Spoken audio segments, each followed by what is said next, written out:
Hey, what's up guys, it's INFP Gaming, and at the moment I'm playing Red Dead 2. I've just come home after a HSC exam. If you live in Australia, you know what that is. Otherwise, if you don't live in Australia, I've basically, I don't even know what you guys even call it over there, to be honest. But essentially, it's like an end of school exam. Basically, after this exam, I'm basically a free adult. And this is a little bit of something out of the norm for an INFP or MBTI channel at all. I don't see much gaming at all, and I figured gaming helps my mind be a little bit more free, and it makes me think about things, and it reminds me to, it just keeps my mind flowing, and I figured this would be useful for a YouTube video where I discuss about INFPs in schools. Now, I think all INFPs feel one thing about schools, and it's that they've never felt they've belonged in schools ever in their life. Like, there may come a time where they thought they might have felt like they belonged for once, and then it just goes away quick. Because school is a reminder of what the INFP doesn't want, and that is structure, authority, rules, and most of all, a culture of social status. And this culture of social status is very different to an INFP's desire for authenticity. It's because of this that INFPs can feel very outcasted or misunderstood or just different. And I figured I might want to use personal experience to sort of discuss this as well, in case it resonates with any of you guys, or just to sort of build discussion and my personal experience. Now, let's be honest, I think not everyone begins as an INFP and not everyone stays in INFP. For a lot of people, being an INFP is simply just a phase. I've seen people that act very much like INFPs at one point. I think ISTJs, when they are at their worst, will start beginning to feel like, or seem like INFPs, which is kind of sad, by the way. It's always not great to watch someone transition into this type that seems to be a bit more disconnected than other type. But it's not at all bad, because it also reminds everyone of the power of feelings and their mind. In my case, I think I've possibly started off as an ENFP, so obviously I was a bit more extroverted. I loved going to my neighbors and playing with them and sharing experiences with them. And usually these experiences usually meant something like playing games with them, because back then I was big into video games, and sometimes I would hate just sitting around doing nothing. And I remember there being a window in my room, and I would go there and chat to my neighbor, whose window is directly across from mine. But I remember then I had a very naive perspective of people. I trusted literally anyone, and because of that, it also helped me get along with a few others too. So I think I already had this natural curiosity of the world. I think that's because my FI or introverted feeling wasn't really that developed back then. I mean, I've used it a lot when I was young, like a baby. Like, I was incredibly difficult. I think one of the things about this type that resonates with me a lot is the stubbornness trait, I think. Because it also reminds me of how when I was younger, like really, really young, I did not listen to what people said. I did what made me feel comfortable, even if it meant staying inside and being away from people. So I think I started off as an INFP. Then I think it was during the start of primary school I started to begin to develop more ENFP traits. I think my extroverted intuition started to develop because I was around more people, and I think when you start getting around more people when you're young, you'll start to realize that everyone doesn't think or feel like you. You start to realize, wow, there's like a whole new world around me. The way to make friends is to quite literally understand people, but to also accept when you can't understand people and move on. So I think developing this NE also sparked a lot of spontaneity in me as a kid. I broke a lot of things because I thought I would be able to fix them, but I ended up breaking them. I'll look at something and be like, oh yeah, this can be fixed. Like, I can just look on YouTube and it's just simple as that. Sort of like the any drawing patterns to problems and on how to solve them and stuff. But it's not like SE or SI, or like introverted sensing and extroverted sensing, where it focuses on the real reality of things. NE is like sort of looking at something and having too much confidence to be able to fix it, just to realize you don't know anything about it. You're going off your own personal rules about the thing you're fixing, and sometimes it doesn't even work. But I think that's how a lot of NE users learn things anyway. I think that's why ENFPs can learn a lot more than INFPs sometimes, because imagine trying to get an FI to mature when quite literally it's a feeling function and NE is an intuition function, so there's still a bit more logic to it than FI. But yet again, FI is less interested in maturing than NE. And I think I drew this connection more when I began to dive into my later primary school years. Now, I believe I was very different then. I think it was the beginning of my FI starting to be a little bit more developed. So essentially, it begins as the FI just appears, right?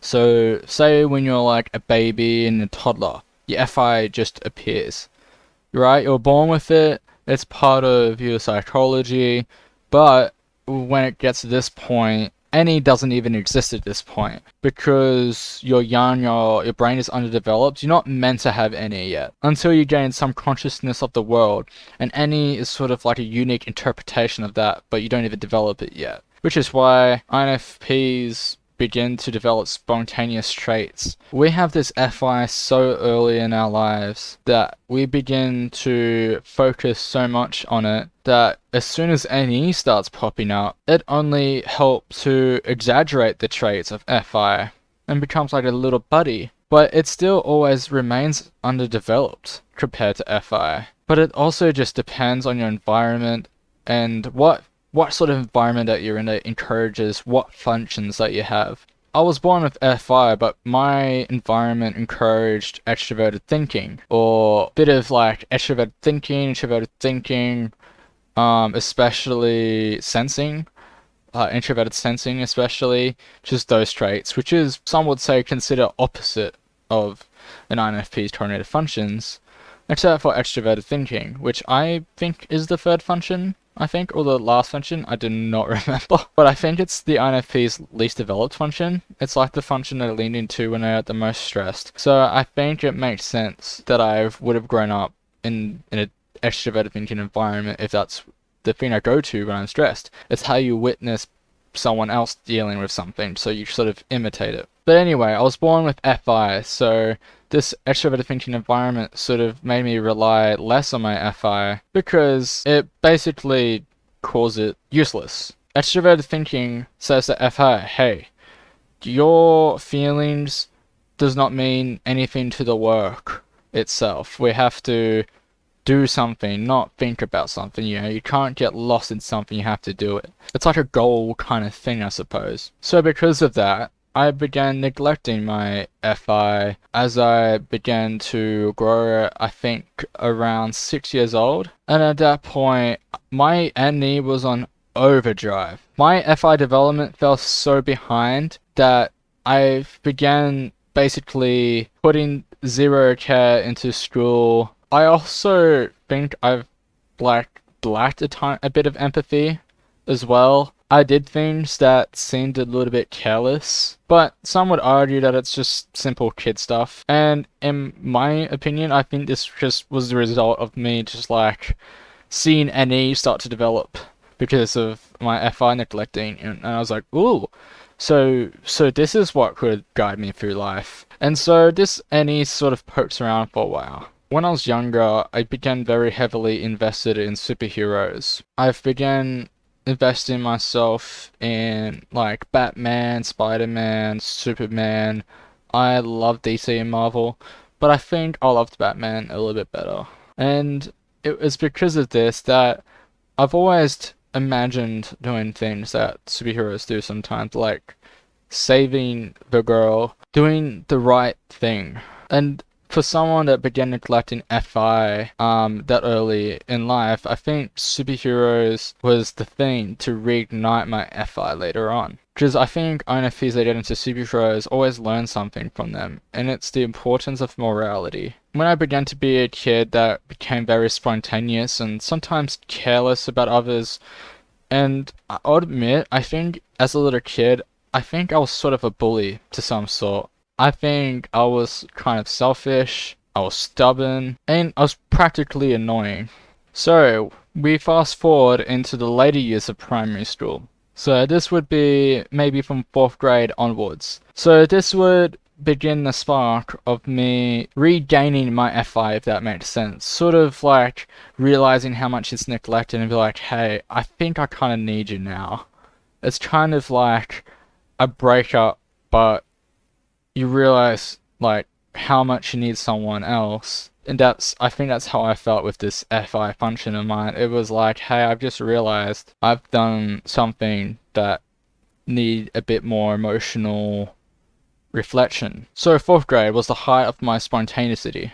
Now I think it takes a lot of mistakes for FI to come back. Your FI has to be needed to come back. During this time, I went as far as literally damaging school property. I began neglecting homework and basically got addicted to gaming. I was pretty obsessed with escape, not on an extreme level, but I never went outside. I stopped going to neighbors to have fun, but I think I started to enjoy life a little bit. I'd have a few conflicts here and there with some people, but I think it was a result of what life is. And it was part of this conflict that made me realize something was missing. These superheroes I looked at when I was younger, I'm not anywhere like them. I felt like a villain.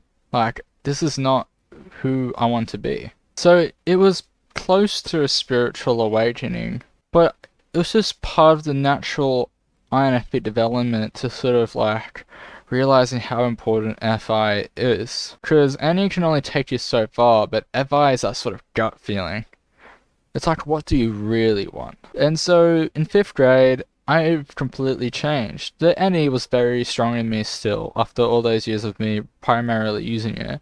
But I think this FI started to slip up a little bit more. I stopped being so spontaneous, and I feel like I sort of started to develop an image for myself. When you're an ENFP, you have some care about yourself, but not enough to always care what others think. It's kind of like, you just want to do what you want to do, and you just want to have fun. But in 5th grade, it was like I suddenly thought of what others thought of me, and this internalization eventually built up to me wanting to do what's right. Not for validation or just simple praise, but more of just escaping the careless lifestyle that I once had. Starting to think and feel deeper about something and be drawn to something for once. It made sense that in 5th grade, I've started to really develop friends, like real friends. Friends that I finally felt like were good for me.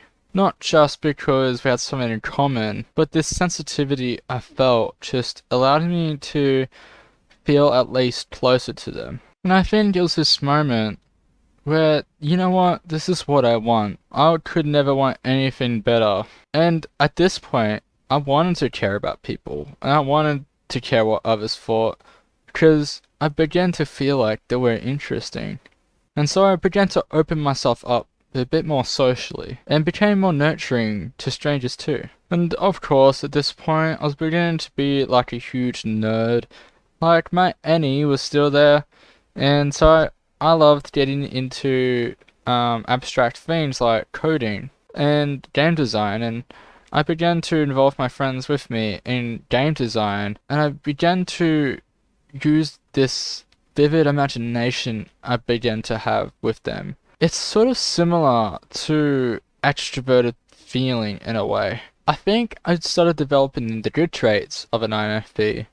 This sudden transition from an ENFP to an INFP made me feel more comfortable with myself, but it also made me see other things too. In 6th grade, it was the final year of primary school before I would enter high school. And though high school would change me forever, this last year of primary school began to help me define myself. And I began to feel creative at this point. Now, don't get me wrong, I've always been creative. When I was younger, I used to make my own covers for movies. And I used to do a lot of drawing too, especially of Batman. And I began to make my own things too when I was younger. I basically created like my own virtual video game. And I thought of all the things it would have. And in 6th grade, I became really interested in design as a way to explore this imagination that I have. And I began to sort of sculpting a world that would later be darkened by 7th grade as I entered high school. But that's for another video. That's my INFP childhood. It's a complicated childhood in a way, because not everyone becomes a different type at some point in their lives, and not everyone stays the same type. I think it made me realize different things about myself, and I think it does for everyone at some point, especially INFPs that are already self-reflective and introspective. I feel like as you grow older as an INFP, your emotions can kind of get complicated, but you start to realize the ones you had in the past were really a lot more simple, and you can sort of understand why you truly felt the things you felt back then. And it helps you better connect with yourself and sort of understand your emotional history, which is very important. I hope you guys relate to this. I mean, I kind of hope you guys do, right? Like, if it's not, I hope it resonates with you guys. Anyway, that's it. I think the next video I will talk about my teenhood, which is something that's close to finishing soon, but there's a lot more to talk about that than my childhood. There's a lot more development, and there's a lot more exploration, particularly around this type that I am. And I can't wait to share that with you guys. So, I'll talk to you guys later. See ya.